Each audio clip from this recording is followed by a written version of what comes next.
Vamos con la última intervención del día con el siguiente panel y sus integrantes.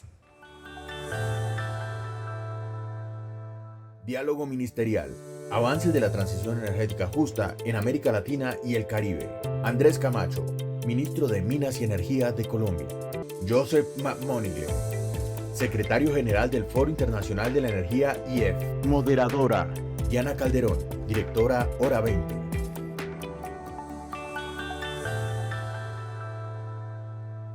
El siguiente diálogo ministerial tiene como nombre Avances de la transición energética justa en América Latina y el Caribe. Nos acompañará el ministro de Minas y Energía de Colombia, el doctor Andrés Camacho. También nos moderará esta conversación Diana Calderón, directora de Hora 20. Muchísimas gracias y muchas gracias por permanecer en el auditorio a esta hora. Pero tenemos las voces más importantes para finalizar el día, que tienen que ver con el ministro Andrés Camacho y con el experto Joseph McMoneagle. Vamos a hablar un poco sobre seguridad energética, obviamente, y transición. Pero antes quiero ir un poquito atrás, al año 2020, cuando nos enfrentábamos a diferentes pruebas, nos enfrentábamos a la pandemia. Ya hablábamos, obviamente, desde hacía mucho de calentamiento global, de las crisis económicas, pero empezamos a hablar de un bache social y económico, de un bache energético, por el que sigue pasando Europa, por el que sigue pasando el mundo y diferentes naciones por su dependencia. Dicho esto, yo quiero empezar por, como se dice, ministro, por el principio. Y el principio es pedirle a usted y pedirle a Joseph que nos espere un momentico. I will make your questions in Spanish, Joseph. Okay? Que nos espere para arrancar con el ministro y tener un panorama sobre cuál es realmente esa política de la transición energética del gobierno de Gustavo Petro. Yo le pregunto por 3 pilares básicos que usted nos pueda entregar, pilares que nos ilustren sobre la ruta. ¿Cómo deberíamos imaginarnos al sector, a este sector aquí reunido, al final del gobierno? Entendiendo esa transición, pero una transición que nos garantice la seguridad energética. Gracias, ministro. Buenas tardes. Muchísimas gracias, Naturgas, muchísimas gracias a patrocinadores, a toda la industria que está aquí reunida, a los panelistas, a lo que ha sido la jornada hasta el momento. Una pregunta muy profunda acerca de lo que significa esta apuesta de la transición, y yo arrancaría señalando algo muy importante, y es que no existen recetas establecidas para la transición energética. Parte de nuestra responsabilidad, digo responsabilidades como país, es construir y desarrollar una hoja de ruta propia para un país como Colombia, con un contexto particular, tanto en lo social, lo económico, lo ambiental. Y eso implica una evaluación de nuestro sector, una evaluación de nuestros recursos y una evaluación también de lo que ha sido la historia del desarrollo energético en Colombia. Nosotros desde el Gobierno Nacional, el Gobierno del Cambio, hemos adoptado un apellido muy importante para la transición. Se llama justicia. La transición energética debe ser justa. Y en ese sentido hay muchas cosas que debemos evaluar. Por una parte, la transición energética no es una transición únicamente o puramente tecnológica. La transición energética es una transición productiva de nuestro país, es una transición cultural en Colombia, es una transición política, es una transición económica, es incluso una transición territorial, porque nuestro país es un país de regiones, de geografía diversa, de enorme riqueza, y eso implica entonces acondicionar las bases de una transición energética a un país con unas características muy concretas. Y por supuesto, el cumplimiento de unos pilares. La transición energética es en sí misma, y si es transición justa, implica seguridad energética. No puede existir una transición energética justa sin seguridad. Pero también otro elemento que es muy importante y que debe estar en nuestras discusiones es soberanía energética, que creo que es un elemento muy importante para recordar lo que ha sido la historia de nuestro sector. La soberanía energética es el control de nuestros recursos para no solo garantizar el abastecimiento, también es el control de nuestros recursos para garantizar un futuro posible en un país y en un mundo que está enfrentando una crisis climática, que de hecho estamos viendo en este momento frente a lo que es el fenómeno del Niño. Incluso mucho se ha discutido en nuestro país sobre los elementos centrales de la transición energética y algunos han centrado esa discusión en emisiones. Pero hoy lo que vemos con el fenómeno del Niño que estamos a punto de superar nos refleja que la transición no solo es necesaria por un debate de emisiones, es necesaria porque tenemos variabilidades climáticas como el fenómeno del Niño y ya nos aproximamos al fenómeno de la Niña. Ese es un pilar muy importante, la seguridad energética, la soberanía energética, pero también la superación de la pobreza a través de un sector que tiene mucho que aportar en nuestro país. La superación de la pobreza energética es una tarea indispensable y es parte de lo que hemos vivido en los últimos años, por ejemplo, en el caso de La Guajira, donde las comunidades se oponen muchas veces porque ven pasar grandes proyectos, pero no tienen acceso a condiciones básicas de vida. La transición energética tiene que responder ante esos retos y responder ante esas solicitudes. Y la transición energética tiene otro pilar, que es el conocimiento. Necesitamos desarrollo de investigación, necesitamos el desarrollo de todo el potencial humano, de profesionales de diferentes áreas. Yo lo decía hace casi 8 meses, creo que fue aquí en Cartagena, no fue en Santa Marta, en el Congreso de Ingenieros de Petróleos, ingenieras de petróleos. Necesitamos todo el capital humano dispuesto a trabajar por la transición energética. Necesitamos a los ingenieros, ingenieras eléctricas, geólogos, geólogas, a todo el equipo profesional de ciencias de la Tierra para este gran propósito que es el propósito y el reto de la humanidad. Entonces el conocimiento es un pilar fundamental también de la transición energética. Y por supuesto, también dentro de los pilares que debemos abordar para esta transición está un elemento territorial. La transición energética en La Guajira es muy distinta a la transición energética en el Amazonas, muy distinta a la transición energética que requiere Bogotá, Cali, Medellín. Así que la hoja de ruta que nos hemos trazado como gobierno nacional tiene esas características, tiene unos pilares y esperamos al terminar el gobierno culminar con unas metas cumplidas. Una de ellas, haber dado un paso muy importante en la transformación de la matriz energética del país y haber transformado lo que hoy estamos viviendo, no solo nuestra dependencia eléctrica en hidráulicas y térmicas, sino haber logrado la transformación con una mayor participación de las energías renovables. Para eso hemos dispuesto de un plan que se llama Plan 6 gigavatios para transformar la matriz. Pero también una meta que tenemos es mejorar la eficiencia en la exploración. Y aquí sobre todo con el sector gas es importante señalarlo. Yo lo dije desde el primer día que llegué a este cargo, la exploración en Colombia se mantiene. Lo que estamos buscando es mejorar la eficiencia con los contratos que tenemos, con la infraestructura y el desarrollo que el país ha consolidado durante tanto tiempo. Así que esperamos lograr luego del paso de este gobierno mayor eficiencia en la exploración en Colombia y con lo que tenemos, mayor eficiencia en los contratos que tenemos. Ahí tenemos un plan para enfrentar los contratos suspendidos, pero también mejorar recobro mejorado, también desarrollar nuevas exploraciones en donde tenemos posibilidades. Y en tercer lugar, queremos dejar como legado de este gobierno superación de brechas. todos nuestros proyectos de gas, todos nuestros proyectos de infraestructura eléctrica, energética, tienen que impactar positivamente a los territorios y lograr que se superen brechas de desigualdad.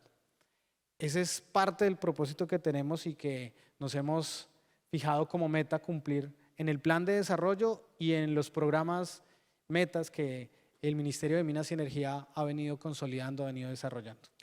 Ministro, voy con Joseph y ahora quisiera aterrizar un poco el tema de soberanía energética, seguridad energética y transformación de esa matriz.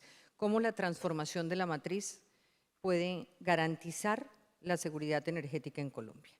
Pero le quiero preguntar a Joseph, como el experto en el tema y escuchando un poco lo que ha dicho el ministro, ¿dónde se están dando en el mundo verdaderos avances en materia de transición energética? ¿Qué países están acertando y por qué aciertan? Well, let me start by saying it's an honor to be here and to speak at this conference. I came 5 years ago as a participant sitting in the audience. So it's great to be back on the stage, especially with you, Minister. We haven't met yet. Honored that Colombia is now a member of the International Energy Forum. We're about 73 member countries. It was started 30 years ago on this whole concept of energy security by producers of OPEC and consumers of the IEA and OECD. And now we have more member countries than those two groups combined. So we focus on stable energy markets, we focus on data transparency, we focus on and the energy transition, of course. But getting back to your question, and the Minister references in his answer, you know, the whole example of COVID, you know, we lost about 10 million barrels a day from the global energy market. And that's one way to look at it. Prices crashed to $30 a barrel, and the world had to get together to try to figure that out. But the other way to look at that is with the whole world shut down, all this economic activity shut down, and people working from home, we were still using about 90 million barrels a day of oil. And it just goes to show you that that's how intertwined our economic life is with hydrocarbons. So this is something that's going to take a long journey for us to transition or evolution, or I like to call it an emissions transition, because we're really going to transition from high emissions, high CO2 emissions to low carbon emissions and other types of emissions. The other thing I want to reference, because I think it's a misconception that people have, is that the current energy crisis, you know, we're about $90 a barrel of oil, natural gas prices are high, there's worries in Europe about supplies. I think there's a misconception that this energy crisis was started with the war in Ukraine. And that's not really true. It happened a year before the invasion of Ukraine, and it was really the result of a lack of investment in new energy supplies, specifically gas supplies, because as we approached the COP meeting in Glasgow, which I attended, you know, natural gas prices were sky high. And so I think it's important to recognize that, because I'm a big supporter of the energy transition, and I want we're going to be asking the public to do very hard things, I think, to meet our climate goals. And the one thing I'm worried about is if we follow the advice of some environmental groups that want to divest from oil and gas and do it very quickly, that we'll be making very costly mistakes. I mean, you see what happened in Europe recently. They were so dependent on Russian natural gas. And what happened when the supplies were cut off? They started doing deals with Qatar and the United States. The United States was one of the biggest exporters of natural gas and via LNG to Europe. And they're investing billions of dollars in regasification facilities. So when the chips were down, Europe chose natural gas. And I think that's important, because it just reminds us that we have to manage this transition. It's not going to happen overnight. And you know, one thing I'd like to point out to people, you asked about what are the things that we can do on the horizon to meet our goals. The IEA, which is one of our sister organizations, the executive director, Dr. Barola, is on the board of my organization. They put out this net zero report that they're very famous for. But there's another report that they issue almost every year, and it's the IEA Technology Report. And I think this is a really good summary of where we are in the energy transition. Essentially, that report says we can meet half of our climate goals by using wind and solar and hydropower and nuclear. But the other half has to come from technologies that are not commercialized or even envisioned yet. And I would put hydrogen in this space, CCUS, carbon capture technologies, things like fusion, things we're not even thinking about right now. These are new technologies. And I raise this because I think there is another misconception that we can meet our climate goals with wind and solar alone, and that's just not the case. And so until we have these new technologies, we have to keep investing in hydrocarbons because we need to ensure that there isn't price spikes and price volatility. Because the thing I'm most worried about is if the public starts to connect high prices or volatility in prices with climate policies or the energy transition. I know in my country, in the United States, we would lose the public and you can never get them back on an issue like that. So that's why Dr. Burrell is now talking about, and Secretary Granholm and others, other ministers that I talk to, about managing the transition, making sure we control prices of the energy we need today for economic activity, while at the same time we aggressively pursue renewables.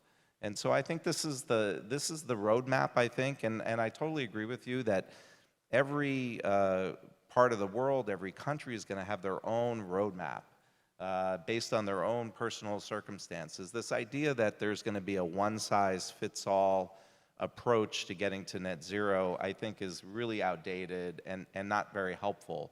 I think every country wants to meet their climate goals, but there are different roadmaps to get there. And by the way, natural gas is going to be a key part of this roadmap for a lot of different countries. Gracias. Yo creo que, digamos, no hay una receta, pero sí hay, de alguna manera, unos puntos que hay que seguir.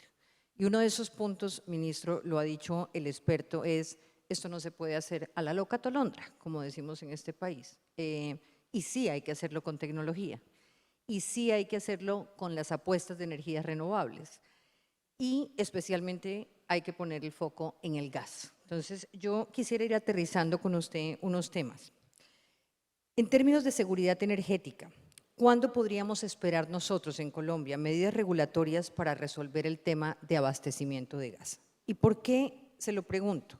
Porque hoy la generación de gas natural está salvando a Colombia de un racionamiento. Entonces, ¿por qué no apostarle a un desarrollo de este recurso en nuestro país que garantice la autosuficiencia? Bueno, me adelantas unos anuncios que quería hacer, pero vamos a trabajar en ellos. Pues precisamente es parte de lo que hemos venido trabajando todos estos meses. El sector sabe de varias medidas que hemos adoptado, unas para resolver problemas en el mejoramiento de la eficiencia de la exploración. Y ahí a través de la Agencia Nacional de Hidrocarburos hemos desarrollado los habilitantes jurídicos a través de la Agencia Nacional de Hidrocarburos para que se pueda mejorar la exploración en el país, especialmente la exploración de gas con el propósito del abastecimiento que requiere el país en un momento muy importante que es 26-27, mientras logramos la incorporación de lleno del gas offshore para el país.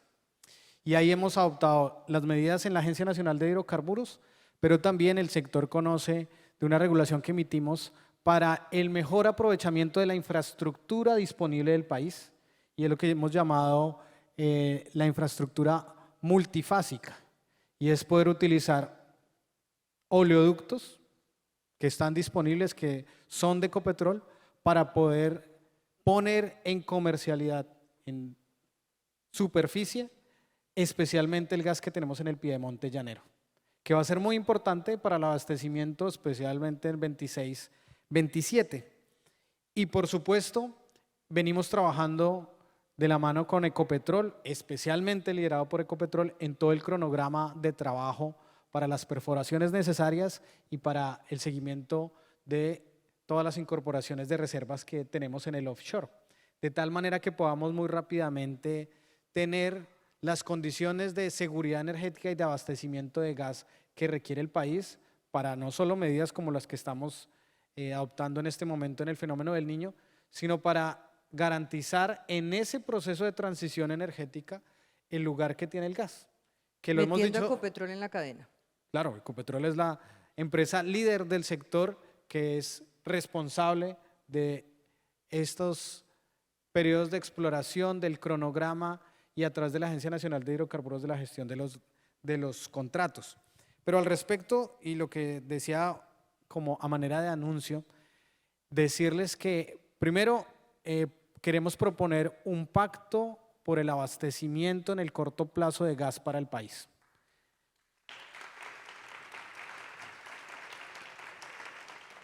¿Y ese pacto consiste en qué? Varias cosas. Primero, eficiencia en la exploración. Y ahí estamos adoptando medidas para que algunas de las áreas que ya tenemos entregadas puedan desarrollar la exploración de tal manera que logremos rápidamente incorporar estas reservas. Hay dificultades de índole social que hemos venido trabajando con las empresas. Aquí todas hemos venido trabajando con ellas para resolver temas ambientales, temas sociales, temas de infraestructura. Así que un gran componente de ese pacto para la incorporación de reservas y abastecimiento en el corto plazo está en la exploración. Deme un ejemplo concreto de eficiencia en la exploración. Parex, Ecopetrol, Piedemonte, regulación multifase. Allí tenemos volúmenes muy importantes que en menos de un año esperamos incorporar a las reservas de tal manera que puedan avanzar. Estos están en buena medida en el Piedemonte, tenemos en Arauca, tenemos en Llanos Norte, y eso implica un trabajo concreto entre Ecopetrol, Parex, ANH, Ministerio de Minas y Energía, en un periodo de un año para garantizar que este gas pueda ser utilizado, que hasta el momento no había sido utilizado por una cuestión de infraestructura. Y ahora utilizando las tuberías que tenemos disponibles en esto que hemos llamado multifase, podemos muy rápidamente poner en producción y comercializar. ¿Cómo entra el sector privado en este pacto? Parex es parte de nuestra sociedad junto con Ecopetrol, y así como con Parex estamos trabajando, que están por acá, ahorita conversamos hace un momento, también hay otras empresas que ya están siendo beneficiadas de esta promoción de la exploración en el país. Ministro, ¿esto quiere decir que mientras logramos el pacto suspendemos la importación de gas de Venezuela? Nunca hemos suspendido, al menos este gobierno no lo ha hecho. Digamos, son decisiones del pasado. ¿suspendemos el anuncio o ya la importación de gas de Venezuela es un hecho? Voy a la segunda parte del pacto y ya te digo Venezuela. Anunciarles también que desde el Ministerio de Minas y Energía, junto con Ecopetrol, venimos trabajando para flexibilizar en términos regulatorios y garantizar los habilitantes para poner en comercialización el gas offshore este año, de tal manera que podamos incorporar en todas nuestras redes lo más pronto posible las posibilidades que tenemos ya de gas offshore en el país, de tal manera que podamos avanzar en ese plan de abastecimiento que se requiere para el 2026-2027. Y por supuesto, viene el trabajo que estamos desarrollando desde la última visita y que de hecho ayer y hoy el presidente está en Venezuela, de habilitar la infraestructura y recuperar una infraestructura que por diferentes decisiones del pasado llevaron a que perdiéramos una infraestructura muy importante para la confiabilidad del país. Hoy contamos con la regasificadora del Caribe, que de hecho también, y no sé si los voy a chiviar, pero hablamos con la regasificadora para trabajar en un aumento de su capacidad de importación y a su vez la recuperación del gasoducto de Venezuela, con Venezuela, que va a ser muy importante para mejorar la confiabilidad del sistema y garantizar en ese pacto por el abastecimiento que todos los actores nos pongamos de acuerdo, que trabajemos conjuntamente de tal suerte que la seguridad energética del país esté totalmente garantizada. Entonces, su respuesta a la importación en Venezuela es sí, van a continuar con el proyecto de importar gas de Venezuela. Y ante eso tengo varias preguntas. El estado del gasoducto Antonio Ricaurte, que salió de operación en el 2015, pues requiere un trabajo grande, con unas inversiones grandes. ¿Y cómo está ese gasoducto y qué condiciones tiene para nosotros hacer esa importación?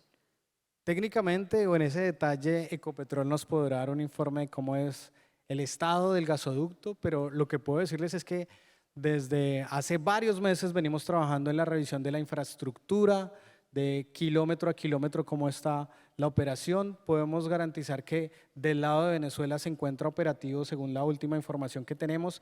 Del lado de Colombia tenemos un tramo que fue desmantelado y que hace parte, 1 kilómetro únicamente que fue desmantelado de ese gasoducto, y las inversiones, se está llegando a acuerdos con PDVSA Gas para la recuperación de esta infraestructura que va a ser muy importante junto con la regasificadora, junto con el gas del Piedemonte para trabajar en el abastecimiento del país. ¿Por qué privilegiar la importación por un tema de mercado y no privilegiar la exploración en nuestro país, en las áreas continentales, en el Mar Caribe?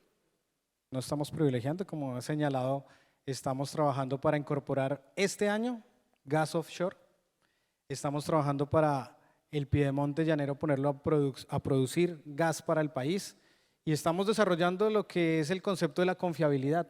Todas las fuentes posibles. Todas las formas de lucha. Todas las fuentes posibles de generación de gas están puestas a disposición de la transición, de la industria y sobre todo el abastecimiento de miles de hogares en nuestro país que así lo necesitan.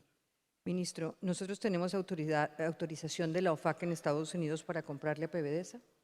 Eso es parte de la revisión jurídica que viene haciendo el socio comercial de PDVSA Gas, que es Ecopetrol, y ahí sí yo espero que las preguntas ya Se más las en mandó detalle. todas a ROA, que conste, ¿no? Exactamente, ahí lo estoy mirando para que vaya preparando sus respuestas.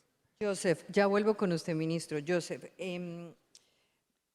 usted hablaba ahorita de un tema que a mí me parece de ciencia ficción, pero maravilloso, y me hablaba una ambientalista muy conocida que es la rectora de la EAN en Colombia, que es Brigitte Baptiste, sobre cómo podríamos estar dando vueltas en círculos cuando hablamos de la necesidad de hacer una transición hacia energías que además son muy costosas, como la eólica y como la solar y como todas estas, cuando estamos a pocos años de tener un abastecimiento ilimitado con la energía, tenía el nombre precisamente, me sorprendió cuando usted lo mencionó, energía nuclear de fusión.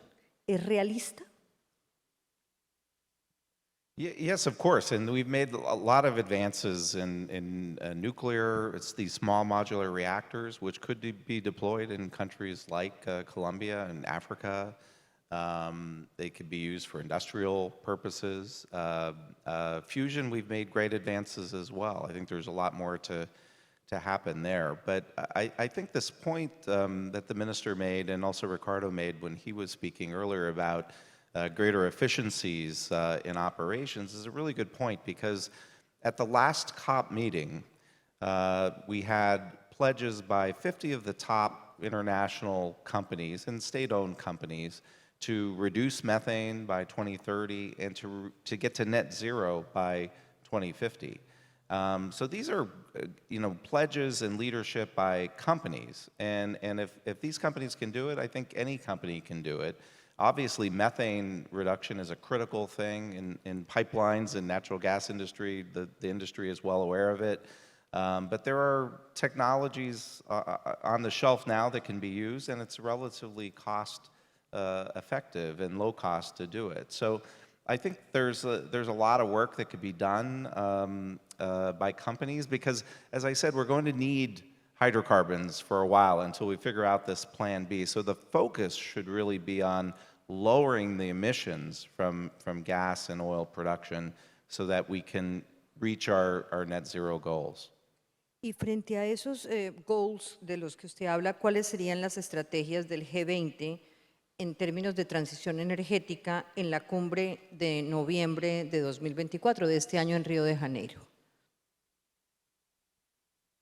Yeah, so I think you'll probably see a continuation of the G20 priorities that India had. The IF has a very broad membership. We have industrial consuming countries in Europe and the US. We've got producing countries from OPEC. We have a lot of developing world countries in Africa and Asia.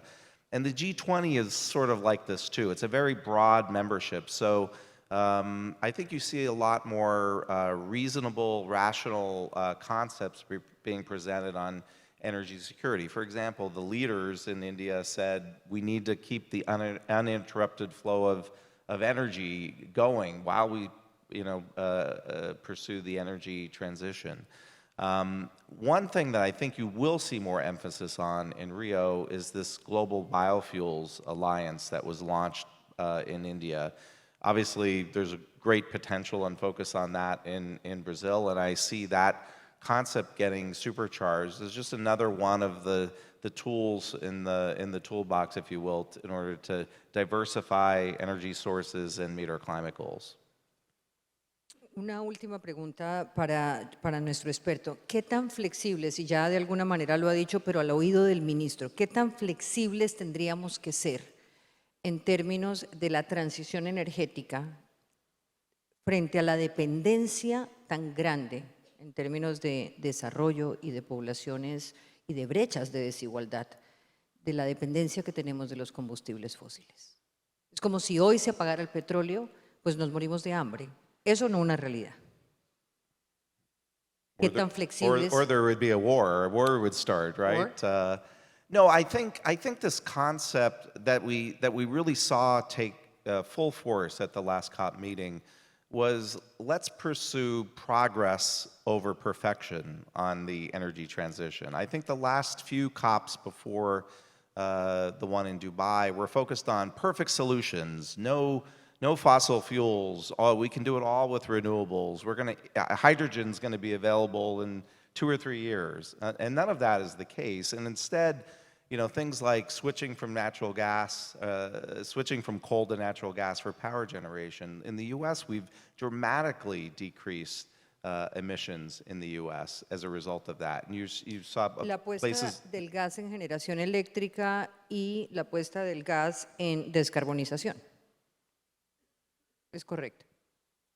A eso se refería. Yes, it replaced coal with natural gas, and you've dramatically reduced the emissions.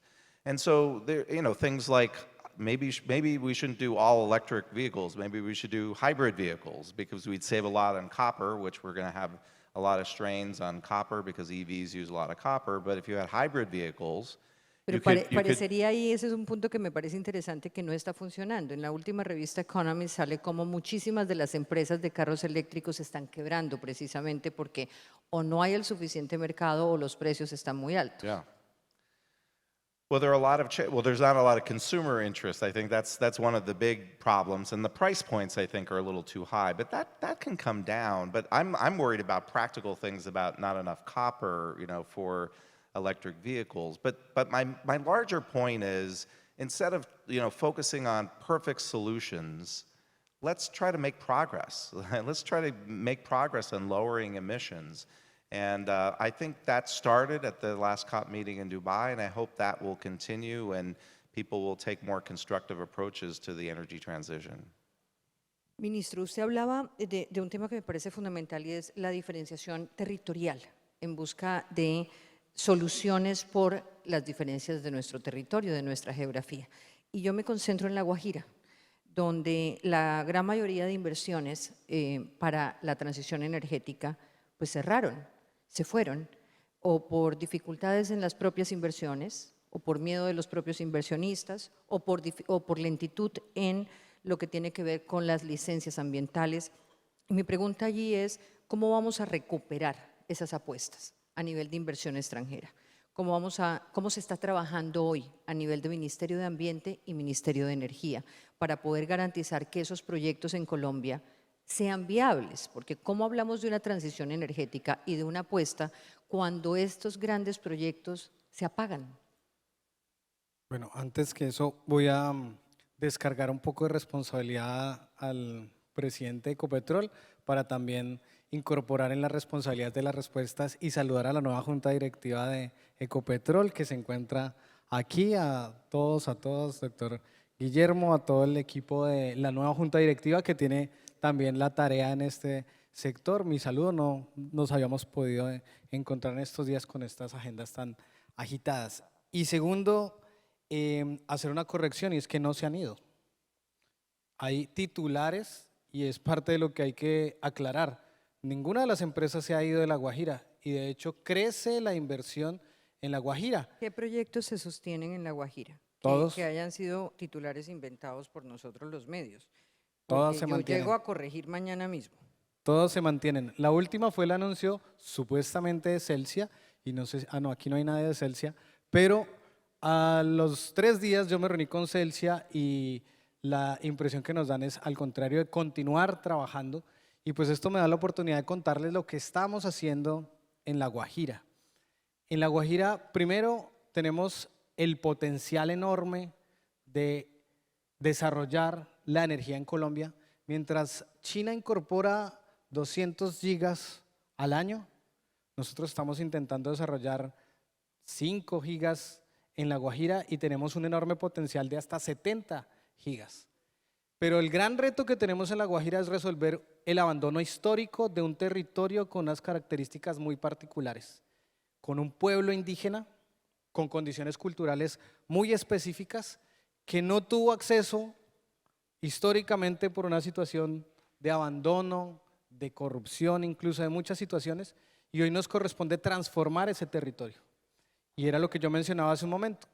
Si vemos pasar por encima de las rancherías líneas de transmisión y grandes proyectos de generación, pero en sus rancherías la gente nunca ha tenido acceso a energía, definitivamente algo estamos haciendo mal.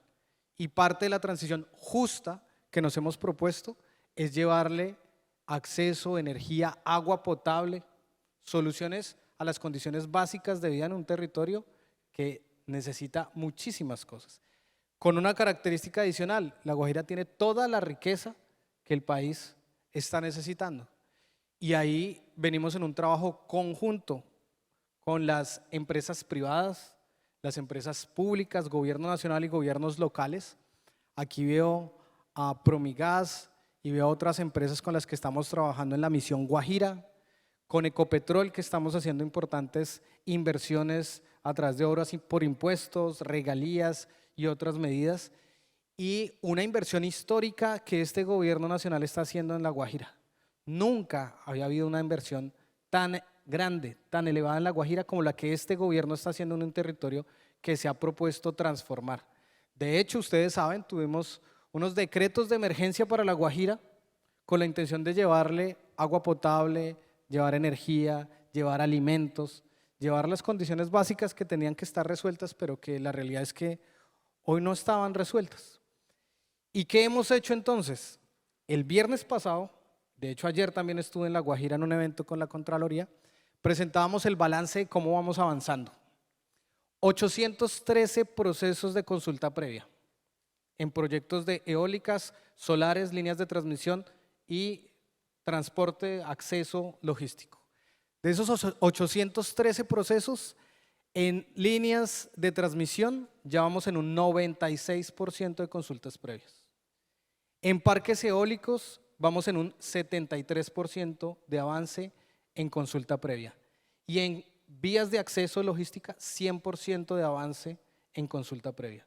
Así que lo que se requería en La Guajira era un modelo de relacionamiento distinto con el territorio, distinta con las comunidades, y lo estamos haciendo con un concepto básico: reconocer el gobierno propio del pueblo guayú, un diálogo del gobierno propio guayú con el gobierno nacional, con el gobierno departamental, y de esa manera hemos venido desbloqueando proyectos que heredamos que estaban retrasados 3, 4, 5 años. Y hoy vamos al 90% de avance en el licenciamiento social, y en términos de licenciamiento ambiental, en año y medio hemos otorgado 21 licencias ambientales, casi ya igualamos las 35 de 4 años anteriores, y estamos trabajando en acompañar cada uno de los proyectos que se está desarrollando en La Guajira para demostrar que la transición energética ya se está haciendo, se está desarrollando, y que somos capaces de resolver los problemas del pasado. Todo este proceso nos ha dejado buenas prácticas, malas prácticas, y de todo eso hay que aprender para lograr resolver la situación que se ha presentado en La Guajira, pero sobre todo desarrollar todo el potencial que tiene un territorio hermoso y tan rico como en La Guajira. Ahí tenemos un equipo, y anunciado ayer y el viernes, y lo anuncio acá, tendremos una oficina de gobierno en La Guajira, en una oficina que ha habilitado Ecopetrol a través de una de sus filiales para tener un trabajo concreto, cotidiano en La Guajira, porque es nuestro gran propósito, sacar adelante La Guajira, sacar adelante la transición energética justa y toda la experiencia acumulada allí, llevarla también al resto del país. Así que hay mucho más de fondo, hay muchísimas cosas que se están haciendo y pues bueno, esta es la oportunidad para contarla aquí al sector cómo hemos venido avanzando. Y en el último minuto que me queda, ¿reconoce usted hoy, como no se reconoció en el pasado, que Colombia podría entrar en una situación de riesgo en términos de abastecimiento energético? ¿Podríamos entrar en una situación de racionamiento? No tenemos un riesgo de desabastecimiento y pues justamente para eso es la planeación energética, para evitar siempre que lleguemos a esas condiciones. De hecho, nuestro ¿Se mantiene sector… el gobierno en que no hay riesgo de racionamiento? No tenemos riesgo de A abastecimiento. pesar de embalses en el 20%. Claro que sí, para eso es la ingeniería y lo hemos desarrollado. Gracias, ministro. Gracias, Joseph. Gracias al auditorio. Muy buenas noches.